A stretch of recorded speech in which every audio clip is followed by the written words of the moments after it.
नमस्कार मित्रों, आपके अपने एजुकेशनल चैनल कॉम्पेरिया पर आपका हार्दिक स्वागत है एवं अभिनंदन। Study hard get success question of confusion examination hall series हमने स्टार्ट किए हैं। इसमें की सोल्यूशन है कॉम्पेरिया purified version of the gist of the NCERT provided by the कॉम्पेरिया which very useful for online study platform. Now we have discussed some important topic of our current folder, Indian Political Constitution. हम केंद्र राज्य संबंध, हम federalism पढ़ रहे हैं। क्या पढ़ रहे थे? फेडरलिज्म।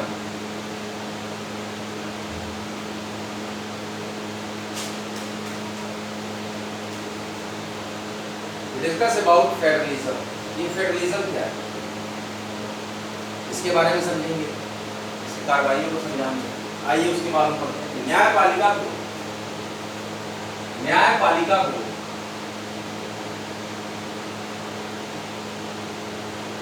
केंद्रीय सरकार, ये सारा फेडरलिज्म में हम चल रहे हैं।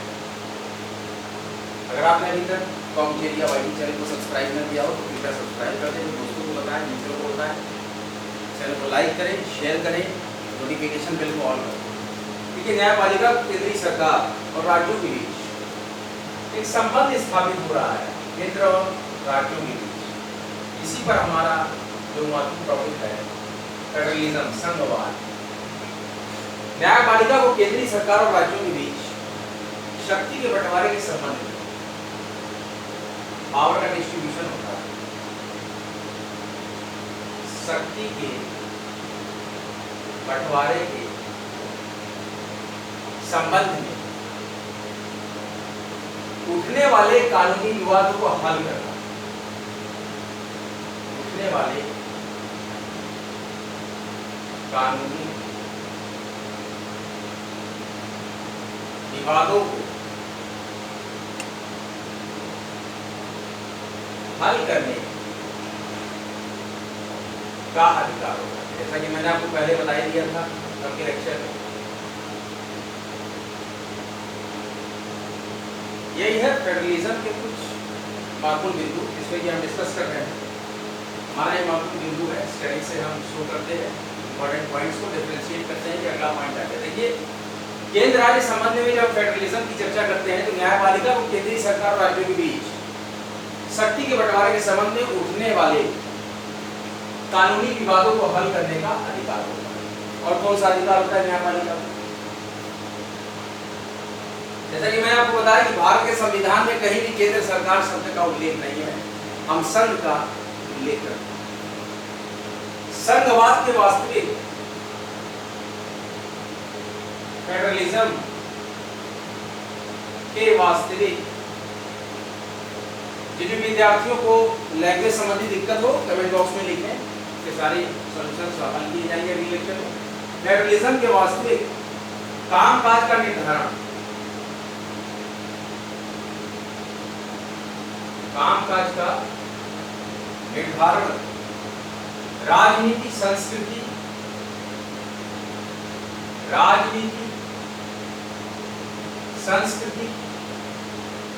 विचारधारा और इतिहास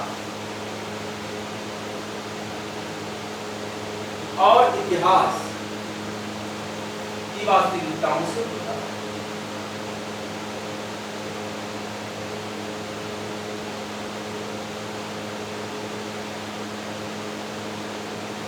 फेडरलिज्म के वास्तविक कामकाज का जो निर्धारण होता है वो राजनीतिक, सांस्कृतिक, विचारधारा और इतिहास की वास्तविकताओं से होता है। मतलब इतिहास को जानना आपको अपने देश के बहुत जरूरी है, मैंने बोला था ना कि।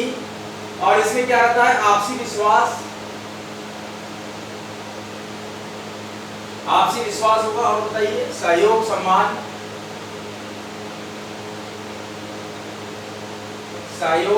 सम्मान और संयम की संस्कृति हो। कैसी संस्कृति हो? और संयम की संस्कृति। तो संघवाद का कामकाज बहुत ही सरल हो जाएगा और मधुर हो जाएगा। तो संघवाद का कामकाज, देखिए हम पूरी तरीके से केंद्र और राज्य संबंधों की बात कर रहे हैं, इससे आप कंफ्यूज मत होइएगा। ये सारी जो सेंट्रलाइज हो रहा है मैटर, पूरा ये निचोड़ है, सेंट्रल आइडिया है, relation between central and state.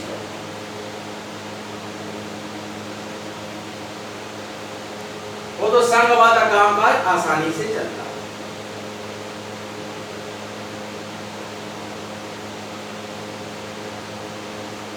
Federalism के वास्तविक कामकाज का निर्धारण राजनीतिक, सांस्कृतिक, विचारधारा और इतिहास की वास्तविकताओं से होता है, और आपसी विश्वास, आपसी सहयोग, सम्मान, संयम की संस्कृति हो तो संघवाद का कामकाज मतलब फेडरलिज्म का वर्क प्रोसीजर बहुत ही इजीली रेगुलेट होता है, आसानी से चलता है। हम द्विभाषी लेक्चर्स को परफॉर्म कर रहे हैं ताकि किसी भी बैकग्राउंड के विद्यार्थी को किसी प्रकार की असमंजस की स्थिति न आए, वो क्लियरली समझ जाए। लेक्चर का मतलब यही है, how do we resolve the such problem that have arrived on the mind of the experience of computers are the students. I provide to do my best for the concerned folder Indian Polity and Constitution to make a better lecture, a better behavior, a better character for the educational scenario. Now we have discussed the next topic, भारतीय संविधान के भाग 6 Indian constitution के part 6 में कहा गया है, Roman में लिखा है 6, भाग 6 केंद्र और राज्य संबंध। चर्चा कहाँ है? भाग 6 में केंद्र राज्य संबंध की चर्चा संविधान के भाग 6 में केंद्र राज्य संबंधों की चर्चा से जुड़े प्रावधान का उल्लेख किया गया।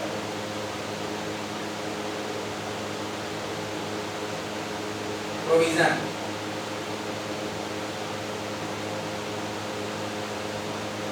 भारतीय संविधान के भाग 6 में केंद्र राज्य के संबंध से जुड़े प्रावधान का उल्लेख किया गया। दो प्रकार के संबंधों का उल्लेख किया गया है, जो कि दो प्रकार के हैं। पहला, केंद्र एवं राज्यों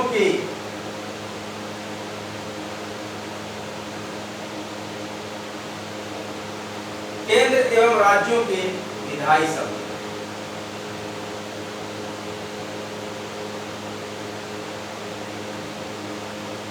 article 245 to 255। According to the Article 245 to 255 that have explained the provision for the central and state विधायी रिलेशन, एंड सेकेंड दूसरे टाइप का जो प्रकार है उल्लेख में जो प्रावधान का, आपातकाल की घोषणा से संबंधित, आपातकाल इमरजेंसी, आपातकाल की घोषणा से संबंधित प्रावधान, आपातकाल की घोषणा से संबंधित प्रावधान, केंद्र एवं राज्य के बीच,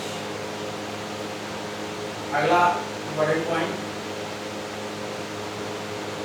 केंद्र एवं राज्य के बीच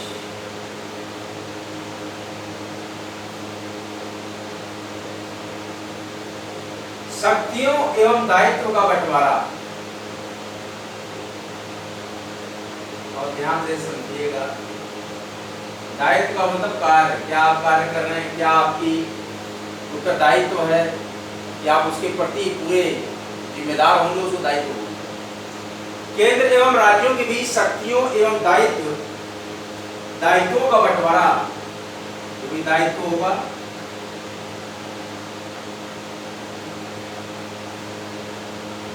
चार प्रकार से किया जाता है। कितने प्रकार से किया जाता है?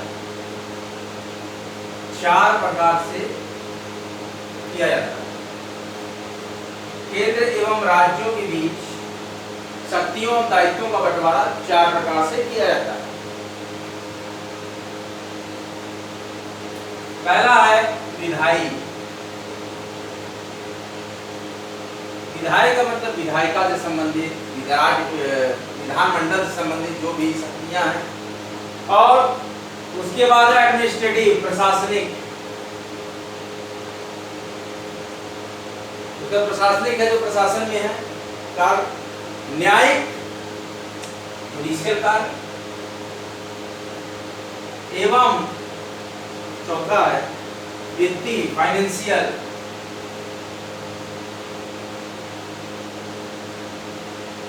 वित्तीय, न्यायिक, प्रशासनिक, विधायी, ये 4 प्रकार से केंद्र और राज्यों के बीच शक्तियों दायित्वों का बंटवारा किया जाता है।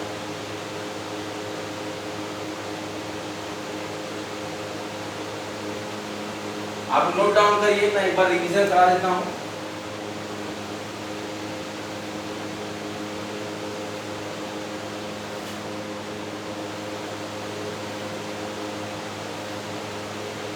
डिस्कस फेडरलिज्म,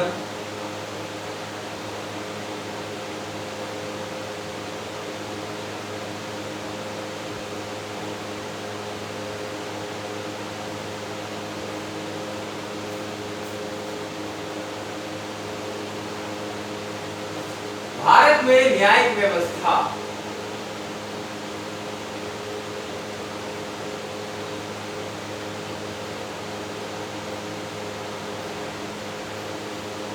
एकात्मक होने के कारण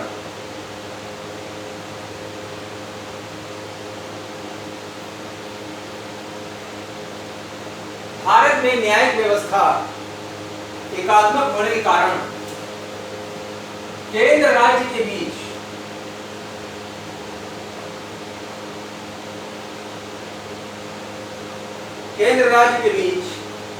केवल 3 प्रकार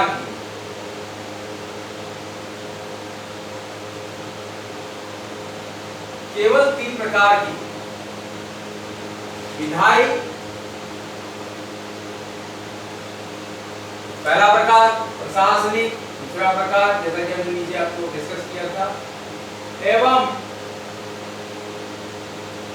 वित्तीय शक्तियों का ही वितरण किया जा सकता है। वित्तीय शक्तियों का ही वितरण किया गया, न्यायिक का नहीं किया गया। न्यायिक व्यवस्था यहाँ पर एकात्मक। भारत में न्यायिक व्यवस्था एकात्मक होने के कारण केंद्र और राज्य के बीच केवल 3 प्रकार की, जैसे कि विधायी, दूसरी प्रशासनिक और तीसरी वित्तीय शक्तियों का ही वितरण किया गया। ऐसी व्यवस्था है भारत में। भारतीय संविधान द्वारा अंगीकृत, ये सब हम फेडरलिज्म में पढ़ रहे हैं। भारतीय संविधान द्वारा अंगीकृत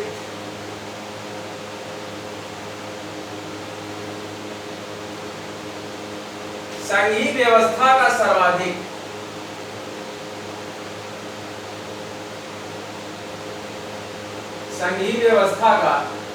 सर्वाधिक देखें, यहाँ कहीं केंद्र का वर्णन नहीं किया गया, संघ हो गया। महत्वपूर्ण सिद्धांत है, सर्वाधिक महत्वपूर्ण सिद्धांत है। क्या सिद्धांत है?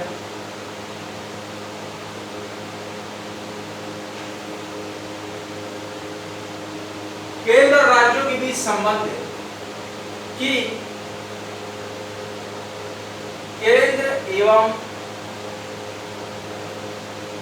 राज्यों के बीच संबंध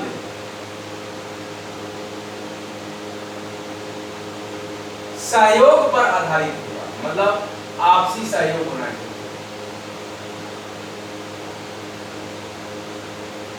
ऐसा कहा गया, संघ का सहयोग करेंगे राज्य। इस प्रकार इस प्रकार विविधता को मान्यता, विविधता में एकता है ना हमारे देश में, देने के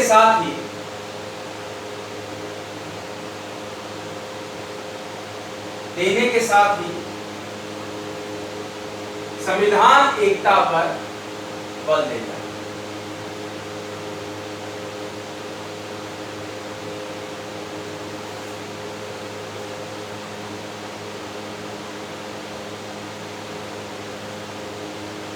भारतीय संविधान द्वारा अंगीकृत संघीय व्यवस्था का सर्वाधिक महत्वपूर्ण सिद्धांत यह है कि केंद्र और राज्यों के बीच संबंध सहयोग पर आधारित होगा और इस प्रकार विविधता को मान्यता देने के साथ ही संवैधानिक एकता पर बल देता है। कहां पर?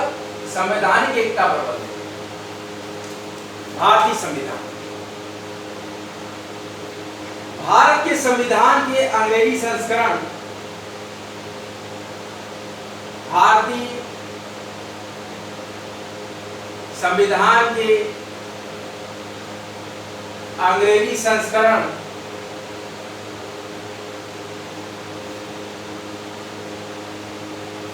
में फेडरेशन, जैसे कि मैंने बताया फेडरलिज्म, संघवाद को कहते हैं, तो भारत के संविधान में फेडरेशन शब्द का नहीं बल्कि किसका है? यूनियन शब्द का प्रयोग किया गया। यूनियन शब्द का प्रयोग किया गया क्योंकि आपस में सहयोग होना चाहिए। तो यूनियन हिंदी भाषा में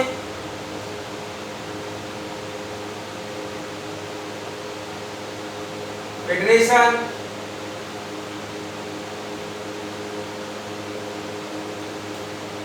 और यूनियन, इन दोनों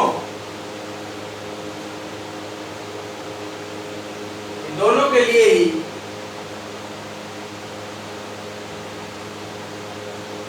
संघ शब्द का प्रयोग होता है। हिंदी में आप दोनों को बोल सकते हैं, संघ शब्द का प्रयोग होता है। संघ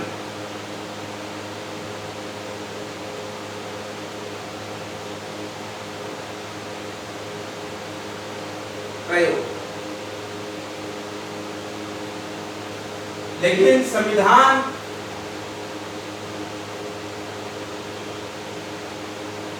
भारत का वर्णन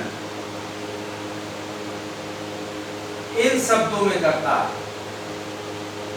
हमारा कॉन्स्टिट्यूशन हमारे देश का वर्णन किन शब्दों में करता है, मैं आपको बता रहा हूँ। मैं नीचे वाली लाइन मिटा रहा हूँ। I hope you all note down the previous important historic points that have I erased.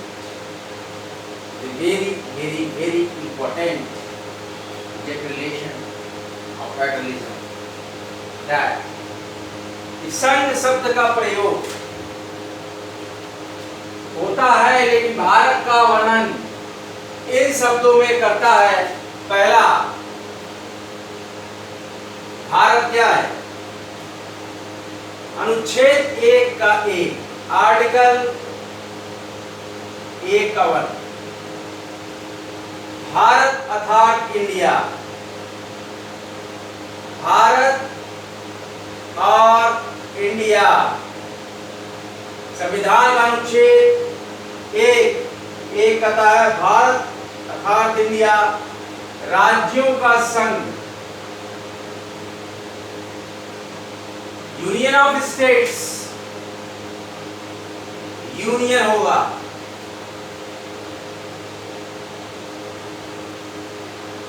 Union होगा according to the constitution of India. Important point, article 1 will have Bharat अर्थात इंडिया राज्यों का संघ यानी कि यूनियन होगा। 2 says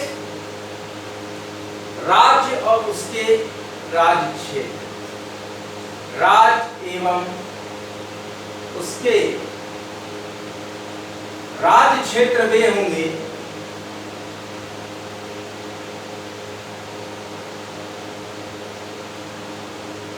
राज्य एवं उसके राज्य क्षेत्र वे होंगे जो पहली अनुसूची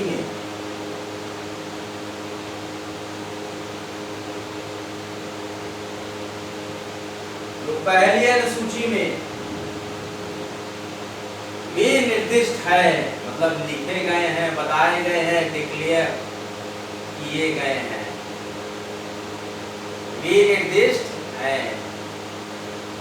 according to the article 1 Bharat अर्थात इंडिया राज्यों का संघ या यूनियन होगा और राज्य एवं उनके राज्य क्षेत्र वे होंगे जो पहली अनुसूची में वे निर्दिष्ट हैं, डिक्लेयर्ड हैं। ये था फेडरलिज्म, यूनियनिज्म, जो भी कह लीजिए। ये था महत्वपूर्ण डिक्लेरेशन, डेक्लेरेशन, डेफिनेशन, जो भी आप समझ सकते हैं, एक्सप्लेनेशन, यही है फेडरलिज्म।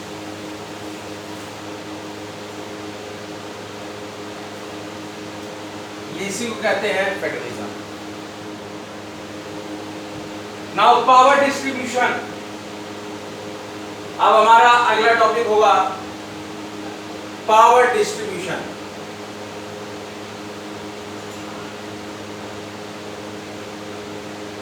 पावर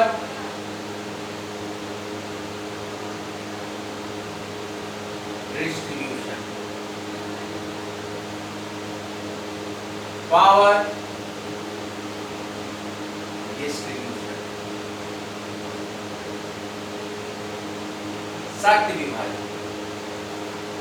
शक्ति विभाजन क्या है? What do you mean by power distribution?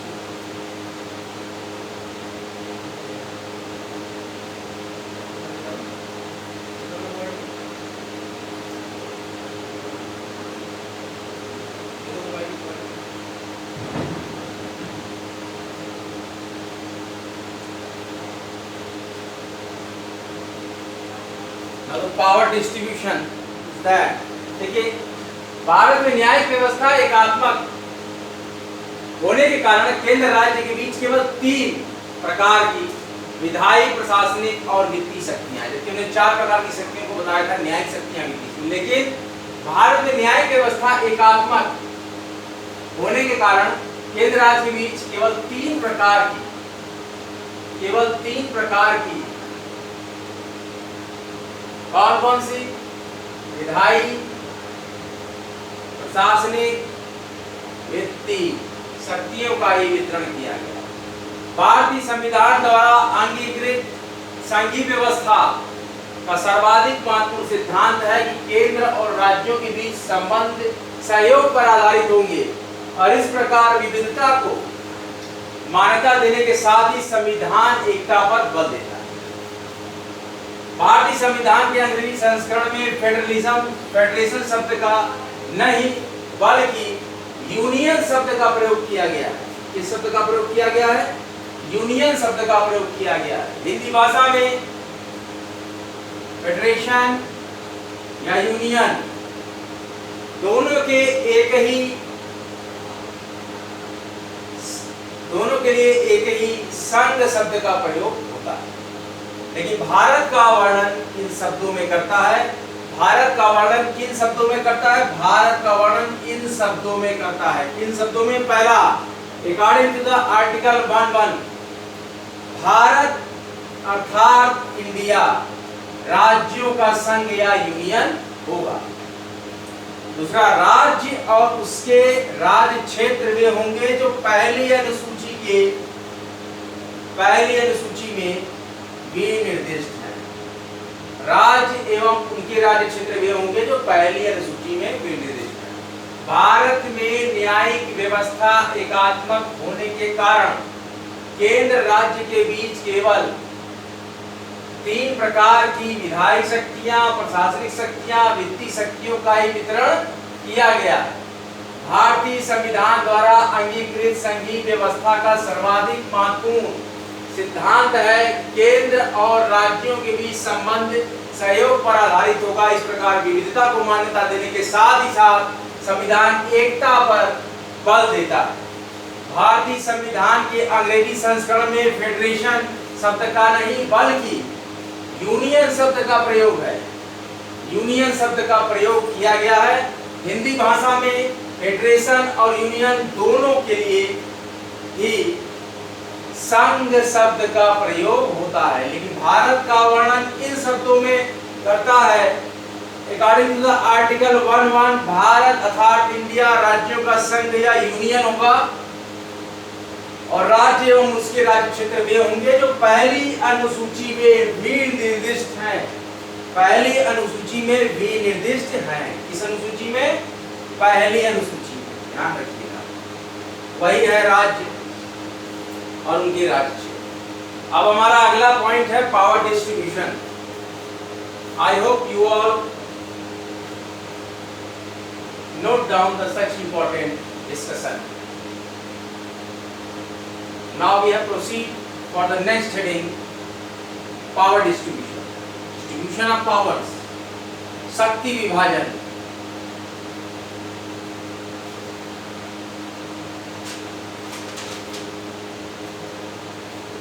Central state relations. Now we have discussed शक्ति विभाजन।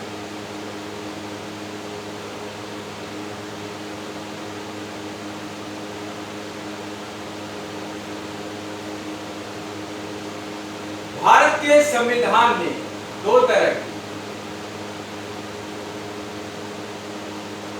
भारत के संविधान में दो तरह की सरकारों की बात, दो तरह की सरकारों की बात मानी गई।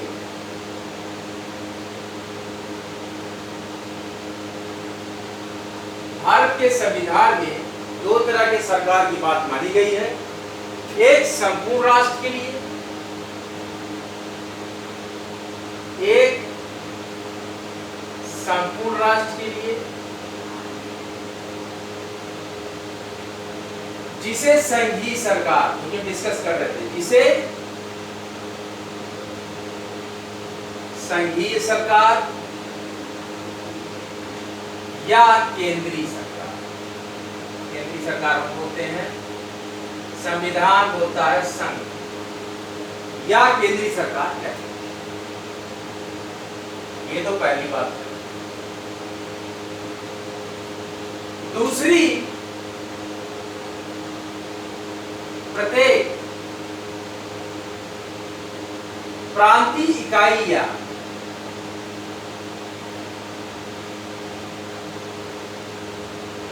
प्रांतीय इकाई प्रोविंशियल यूनिट और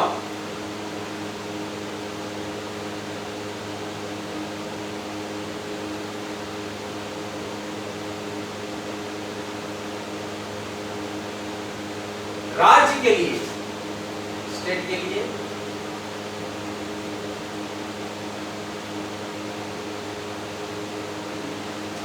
राज्य सरकार करती है।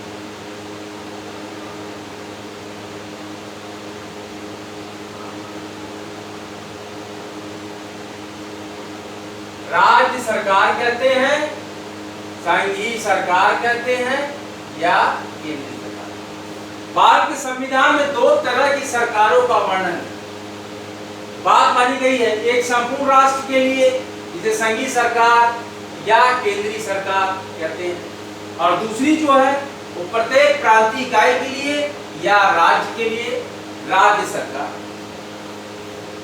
Provincial are the state government, union or the central government that are known by the dual nature name, that are union government or central government, provincial unit or state government. Bharat के संविधान में दो तरह की सरकारों की बात मानी गई है। एक संपूर्ण राष्ट्र के लिए, पूरे देश के लिए, जिसे संघीय सरकार या केंद्रीय सरकार, और दूसरी प्रत्येक प्रांतीय इकाई या राज्य के लिए राज्य सरकार कहलाती है।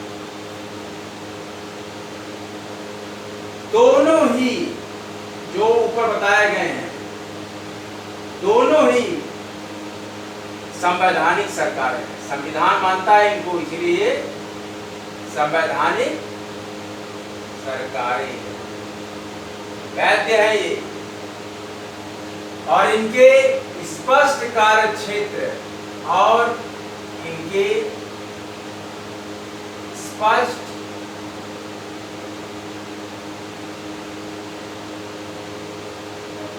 कार्य क्षेत्र हैं। यूपी अपनी सीमा के अंदर कार्य करेगा, दिल्ली अपनी सीमा के अंदर कार्य करेगा, राजस्थान की सीमा के अंदर कार्य करेगा, संघ पूरे देश में कार्य करेगा। लेकिन संघ राज्यों के निजी मामले में अड़ंगा नहीं डालेगा, ये बात कही जाए। सबके कार्य क्षेत्र है, सबकी शक्तियां हैं। The power distribution that I will read, power distribution between among whose state and central government. दोनों ही संवैधानिक सरकारें हैं और इनके स्पष्ट कार्य क्षेत्र हैं। यदि कभी यह विवाद हो जाए, यदि कभी यह विवाद हो जाए कि कौन सी शक्तियां केंद्र के अधीन हैं, कौन सी शक्तियां केंद्र के पास हैं,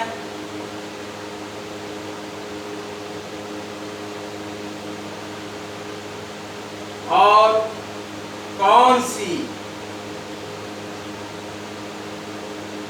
राज्य के पास, तो इसका निर्णय, मैंने क्या बताया था, न्यायपालिका होती है। इसका निर्णय न्यायपालिका संवैधानिक तरीके से, मतलब जुडिशियरी, न्यायपालिका संवैधानिक प्रावधान के अंतर्गत करेगी। संवैधानिक प्रावधान, कॉन्स्टिट्यूशनल प्रोविजन, प्रावधानों के अनुसार करेगी।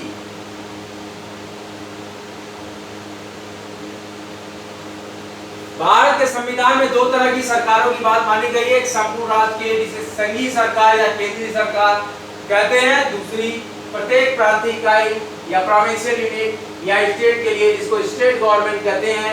दोनों ही संवैधानिक सरकारें हैं, both are the constitutional governments, और इनके स्पष्ट कार्य क्षेत्र हैं।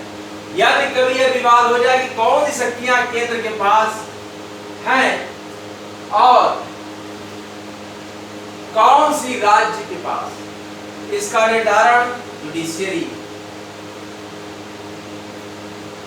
कॉन्स्टिट्यूशनल प्रोविजन के अंतर्गत करेगी। आज का लेक्चर आपको कैसा लगा लिखिएगा, कमेंट बॉक्स में बताइएगा। किस प्रकार के लेक्चर्स में इनहैंसमेंट या इम्प्रूवमेंट की जरूरत है। I try my best for the given folder in Indian Constitution. Now the examination is very near and you have to read more, study hard, get success, study harder and harder, achieve your goal. Study करना है आपको selection तक। Free education world wide का ये free India platform govern कर रहा है, execute कर रहा है कॉमटेरिया।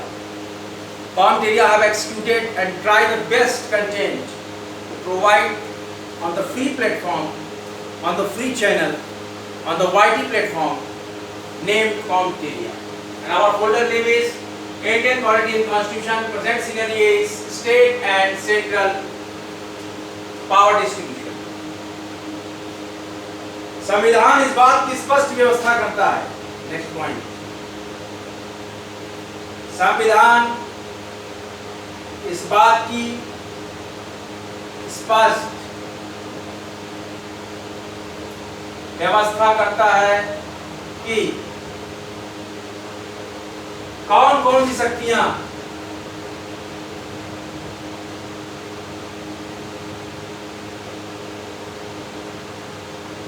केवल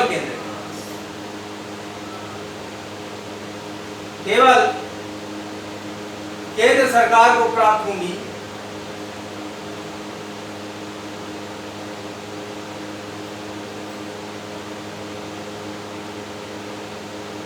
एवं कौन कौन सी शक्तियां, we have indicated two for the same matter, कौन कौन सी शक्तियां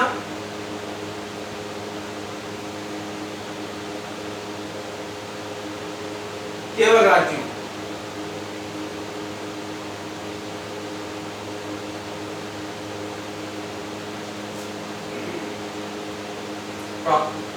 संविधान इस बात की स्पष्ट व्यवस्था करता है कि कौन कौन सी शक्तियां केवल सेंट्रल गवर्नमेंट को प्राप्त होंगी और कौन कौन सी शक्तियां केवल स्टेट को।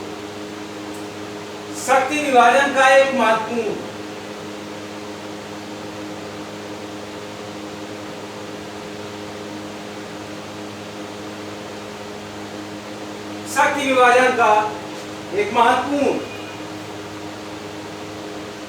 पहलू यह है कि संविधान में महत्वपूर्ण पहलू यह है कि संविधान में आर्थिक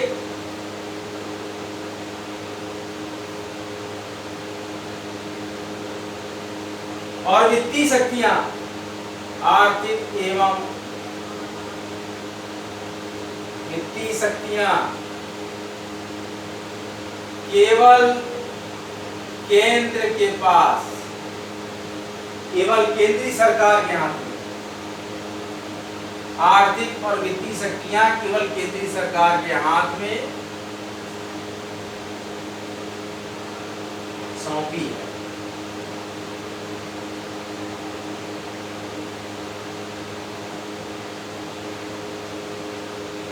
राज्यों के उत्तरदायित्व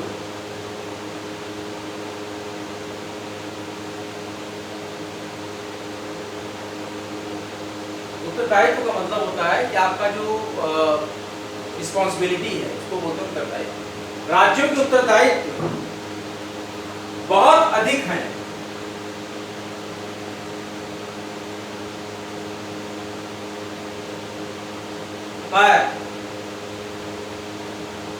आय के साधन कम।